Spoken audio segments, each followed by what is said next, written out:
Hola amigos, ¿cómo están?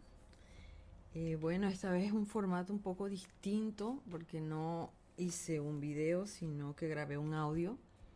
La última vez parece que tuve algunas complicaciones con el volumen y bueno, por este medio creo que me resulta más fácil garantizar un mejor sonido. Así que, bueno, como lo importante es eso, lo, lo que se dice y no lo que se ve, opté por esta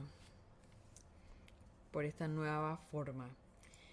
A ver, en estos días he estado pensando mucho debido, bueno, a mi propia experiencia y he decidido escribir algo que he titulado Mi camino espiritual soy yo. Parece que nos hubiésemos sincronizado todos en el grupo porque últimamente las conversaciones han estado girando en torno a eso, de lo que puede ser real o no para algunos. Y bueno, yo desde antes que empezara a darse esa situación en el grupo, que es sumamente interesante y enriquecedora por supuesto, estuve cayendo en cuenta que no es lo mismo llenarse de información, leer, ser muy diligente con el estudio de los libros, si yo no lo practico. Y cuando hablo de practicar me refiero a ser consciente cómo esa información tiene que ver conmigo y cómo puede servirme lo que estoy leyendo o escuchando para solucionar los retos que se me presentan en mi camino espiritual. Para mí el camino espiritual es lo que me sucede desde que abro los ojos por la mañana hasta que me acuesto por la noche. Porque todas las situaciones que se nos presentan en el día a día tienen que ver con el espíritu. Podemos en algún momento pensar que no tienen nada que ver, pero en realidad tienen todo que ver. ¿Por qué razón? Bueno, como dicen algunos libros espirituales, que cada situación en la vida siempre te está dando la oportunidad de experimentarte de cierta manera. Y cuando tengo ante mí una situación, sobre todo las que me resultan más desafiantes, es importante uno plantearse la pregunta: si voy a experimentarme desde el ego o me voy a experimentar desde el espíritu. Y eso lo puede cambiar todo, porque lo que podría ocurrir en tu vida un minuto después, si eliges al ego, no va a ser lo mismo que aquello que ocurrirá si eliges actuar de acuerdo al espíritu. Y precisamente el poner en práctica todas esas cosas eh, a veces nos ayuda muchísimo a darnos cuenta que el camino espiritual es el día a día, es continuo, es constante. No es algo que yo hago solamente cuando voy a una reunión religiosa, puede ser en la iglesia o puede ser algún ritual que me guste practicar. La religión o cualquier tipo de credo que practique o camino eh, que considere trascendental, eh, en realidad carece de propósito si no me sirve a mí para darme cuenta que continuamente tengo que hacer la decisión o por el ego o por el espíritu. Y no significa para nada renunciar a ciertas cosas que te hacen feliz, cosas que te gustan. Eh, Obviamente siempre y cuando esas cosas que te gustan no sean algo tóxico o nocivo para ti o para otros. Obviamente me refiero a que a veces confundimos y creemos que elegir el espíritu significa tener un camino aburrido o un camino de lamentaciones porque internamente estoy añorando aquello que deseaba, o lo que es incluso más extremo, pensar que no no está bien tener deseos y que eso no hace parte de mi camino espiritual. En realidad tener deseos es importante, y sobre todo más importante es analizar por qué tengo el deseo. El curso de milagro lo dijo claramente, y de hecho hay varios libros de Ramta que también lo dicen. Eh, no se trata de quitarnos nuestros juguetes, sino de saber exactamente qué son esos juguetes, porque es diferente la forma en la que yo voy a jugar sabiendo lo que realmente es ese juguete a lo que podría yo jugar creyendo lo que es ese juguete.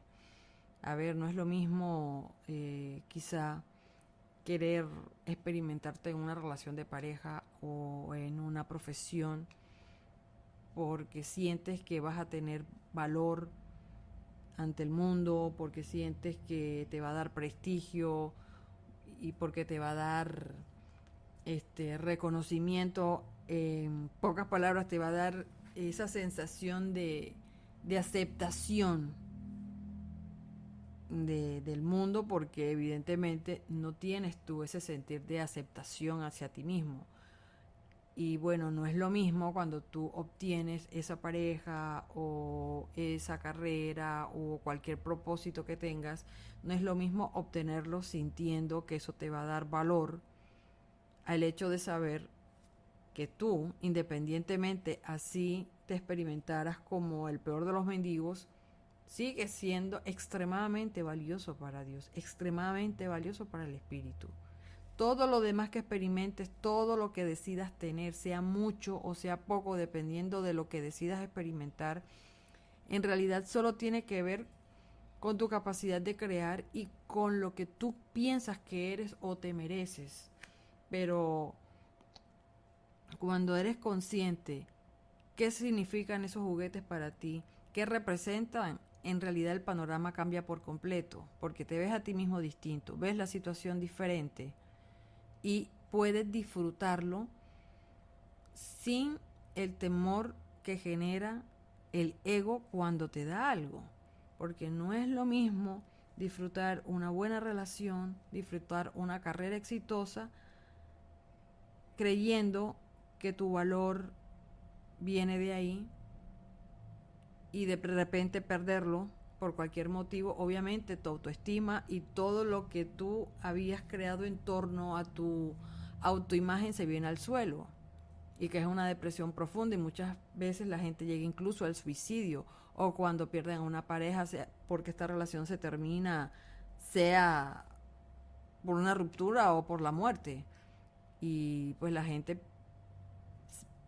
siente que pierde el propósito de su existencia, y la realidad es que no es lo mismo cuando tú ya sabes que ese no era el propósito de tu existencia, pero que eran precisamente juguetes que te servían para tú recordar tu naturaleza, para tú expresarte desde el espíritu y poder dejar ir con amor, que no es lo mismo que sentir que tienes que dejar ir porque te tocó, con resentimiento y siempre lamentando la pérdida.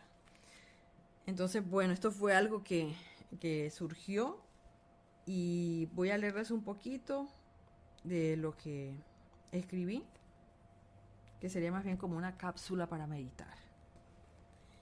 Como les dije, lo titulé Mi camino espiritual soy yo.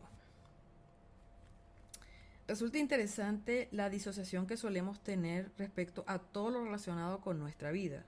Nunca nos vemos como el personaje que realmente interpretamos en esta representación de la mente, porque desde que nacemos nos concebimos como una entidad espiritual que entró en un cuerpo de experimentación. Y vale aclarar, los que ahora tenemos ese nivel de aceptación y claridad, de saber que somos una entidad espiritual que está experimentando en una idea de cuerpo, pero realmente una persona que viene sin recordar absolutamente nada y que tiene un nivel de conciencia muy bajo, para ellos el cuerpo es lo más real que puede existir. Entonces, obviamente, esto que acabo de decir pues aplica para los que tenemos ya clara la idea que no somos solamente esta carcasa que tenemos aquí.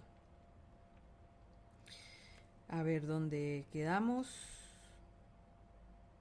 Desde que nacemos nos concebimos como una entidad espiritual dentro de un cuerpo de experimentación o un campo de experimentación, sino como un ser humano pequeño y frágil que se ve a sí mismo como personaje secundario o terciario, incluso menos, que irremediablemente debe moverse bajo el dictamen de una existencia siempre injusta y desigual, que dependiendo del plan de vida que inconscientemente hayamos seleccionado, podríamos ser rebeldes y luchar contra un mundo siempre adverso, donde siempre hay un precio que pagar por todo lo que deseamos y por cada cosa que logramos, o ser sumisos para enfrentar nuestro inevitable y cruel destino.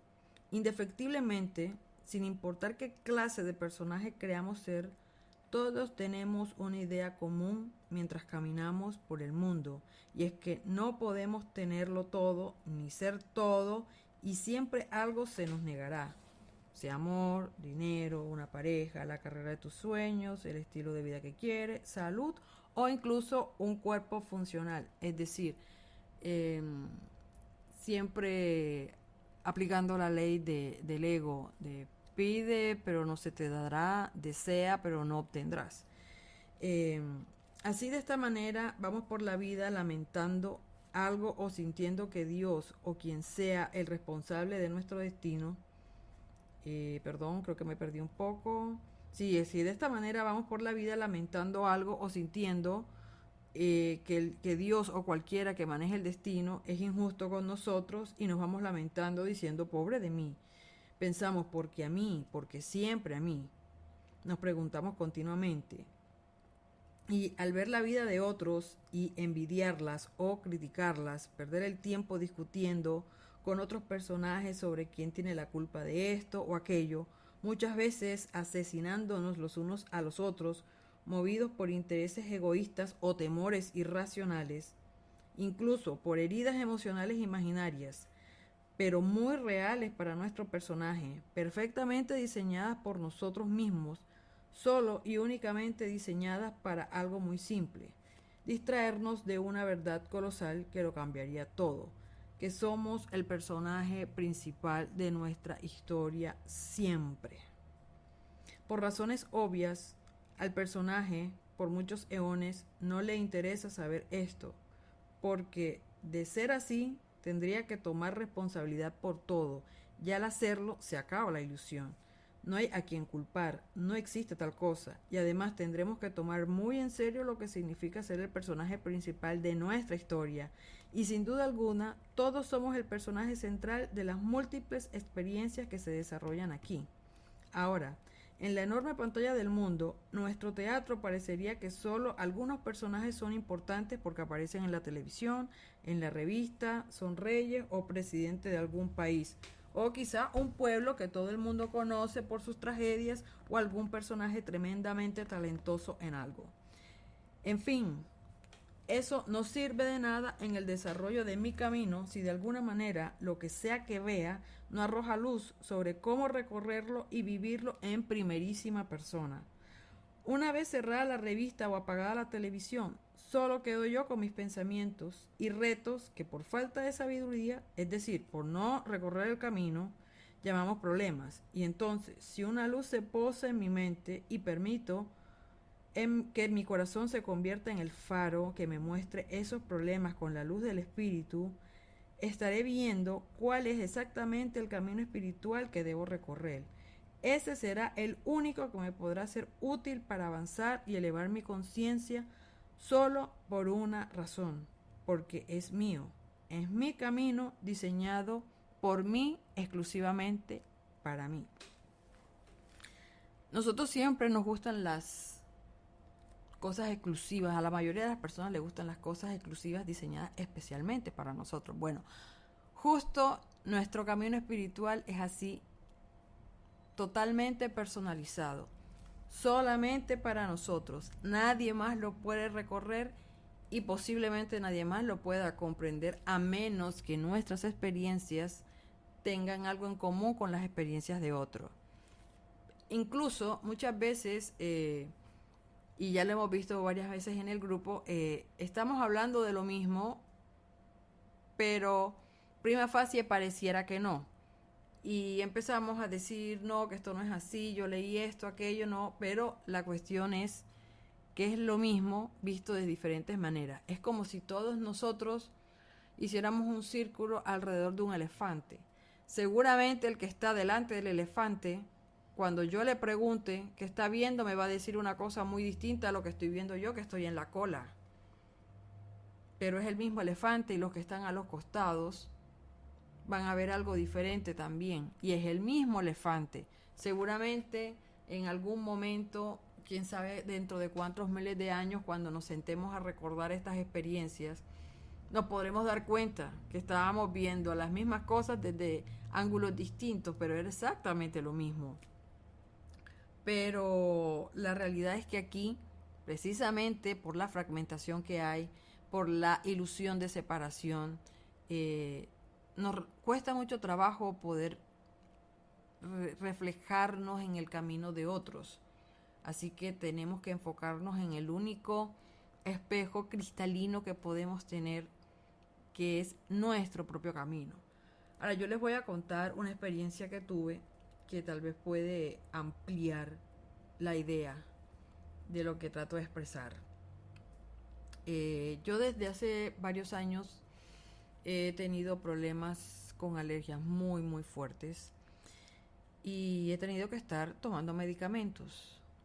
Con el paso del tiempo también he ido manifestando algunas otras enfermedades que realmente no hay ninguna información a nivel familiar que explique por herencia por qué las tengo.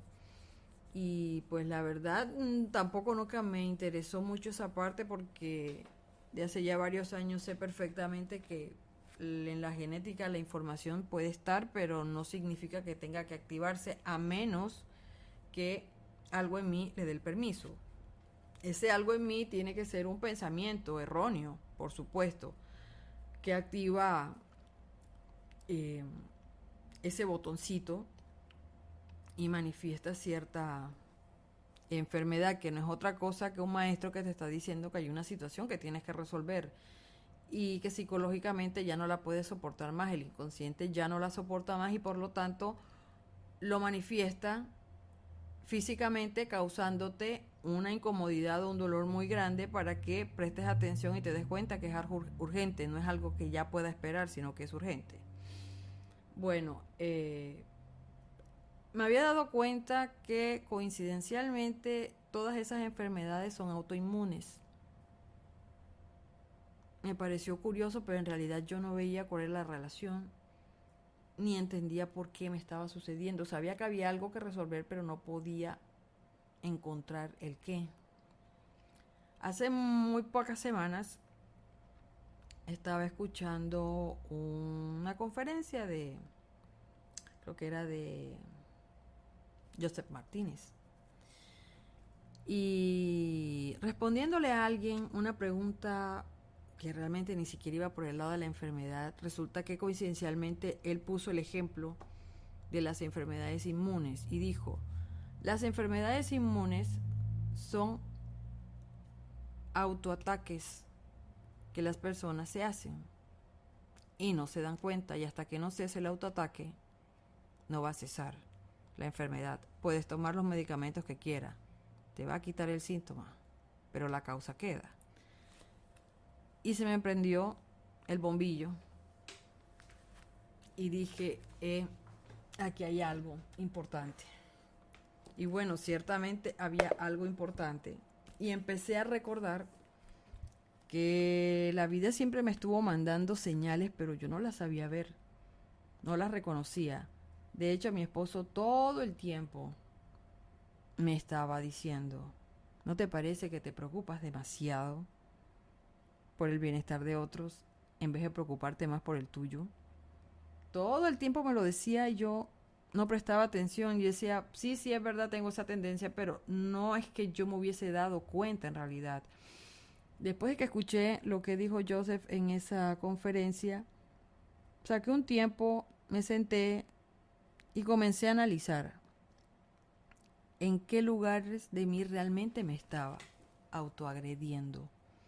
Y comencé a darme cuenta que sí, y que continuamente, desde hace muchas décadas, yo siempre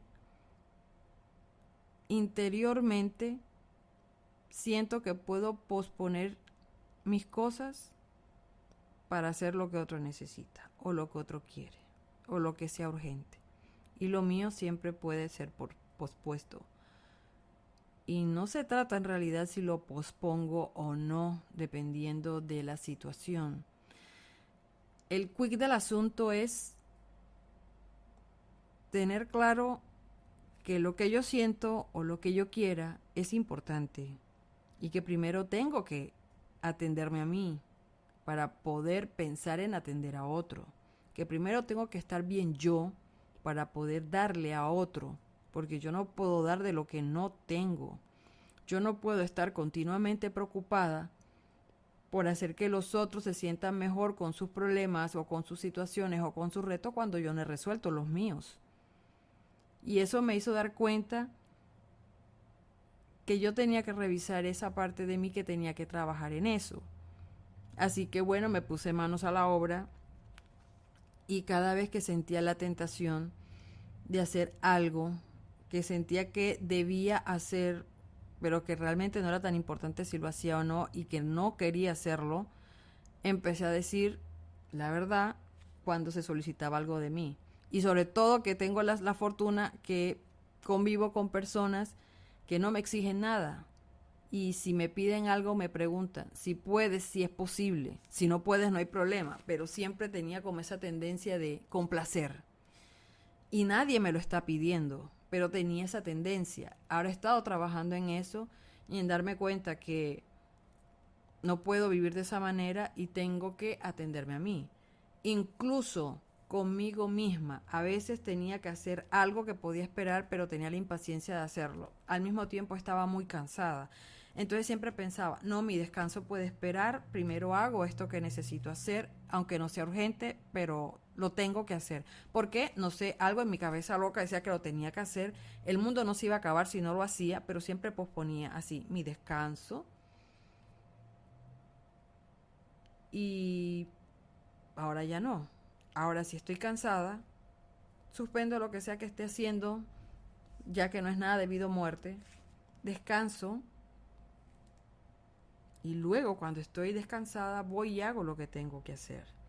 Si estoy en la cama y de repente siento deseo de tomarme un té y no quiero ir a hacer el té simplemente porque no quiero de pronto molestar a alguien con el ruido de la cocina, pues no voy, igualmente me lo hago porque a nadie le importa si voy o no voy. Es decir, a mí me llama mucho la atención el hecho de estar rodeado de personas a las cuales no les importa para nada si hace ruido, si no hace ruido. Realmente no tienen ningún problema porque son personas que no tienen complicaciones con nada, pero yo misma me hago el problema. Lo cual significa que realmente mi reto soy yo y mi problema he sido yo. Mi problema no han sido los demás. Así no puedo decir que los demás tienen la culpa, no. Porque de hecho cuando la situación aparenta que otro es responsable, la realidad es que no, la responsable soy yo. Entonces, ¿a qué me refiero? Yo no puedo hablar de lo falso o de lo cierto de una situación si yo misma no la recorro.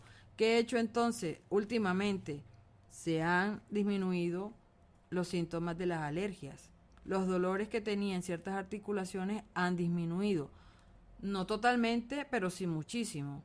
La alergia se ha reducido a un punto en el que ya llevo varias semanas en las que no estoy tomando medicina para la alergia. Lo cual significa que, bueno, algo debo estar haciendo bien, que he podido prescindir de la medicina. No sé si eventualmente tengo una recaída, a veces puede ocurrir que el inconsciente te juega una mala jugada y te ataca con todo como para, qué sé yo, para rebelarse, pero la cuestión es aprender a disciplinar la mente, porque no tenemos nuestra mente disciplinada. También decidí seguir eh, los consejos sobre meditar y sentir que, que el chakra, el séptimo chakra, el de la coronilla, se abre y que recibes eh, la la energía del amor. Y decidí probar para ver si en verdad eso podía funcionarme y sí, sí me ha funcionado. Tengo que continuar, ya les contaré después qué más ocurre, pero la verdad es que he estado muy bien. El año pasado tuve de la nada un ataque de colon irritable, nunca sufrí de colon irritable, tuvieron que llevarme de emergencia a la clínica, pero, pero, pero, eh, el médico lo único que dijo fue que era estrés mal manejado, lo cual significa que yo misma me estaba ocasionando ese estrés porque no había ninguna razón para estar estresada. Eh, en estos días he estado haciendo varias cosas que se supone que una persona con problemas de colon irritable no debería, respecto a la alimentación, pero lo he hecho solamente por probar y la verdad es que no he tenido ningún problema, estoy supremamente bien. Y bueno, me estoy dando cuenta que en realidad cambiar esas actitudes en mi vida me está solucionando problemas de salud. ¿Por qué razón? Porque yo tenía el conocimiento pero no tenía la sabiduría, no había recorrido ese camino. Ahora lo estoy recorriendo y, y realmente se siente muy diferente a sentarme y leer y escuchar, lo cual no estoy diciendo que no sea necesario, claro que sí, porque adquieres conocimiento. La primera parte de recorrer un camino es tener el conocimiento sobre cómo lo puedes llegar a recorrer. Porque cuando estás ante la situación, si no sabes qué hacer, no sirve de nada. Pero cuando ya tienes conocimiento y se te presenta la situación, ya sabes cómo actuar y puedes probar por ti mismo si eso que te han dado como conocimiento realmente te funciona, si te sirve. Y entonces ahí se convertirá en sabiduría. Y la verdad resulta muy satisfactorio y me siento contenta porque se siente muy diferente. Creo que hasta ahora estoy comenzando a comprender en ese aspecto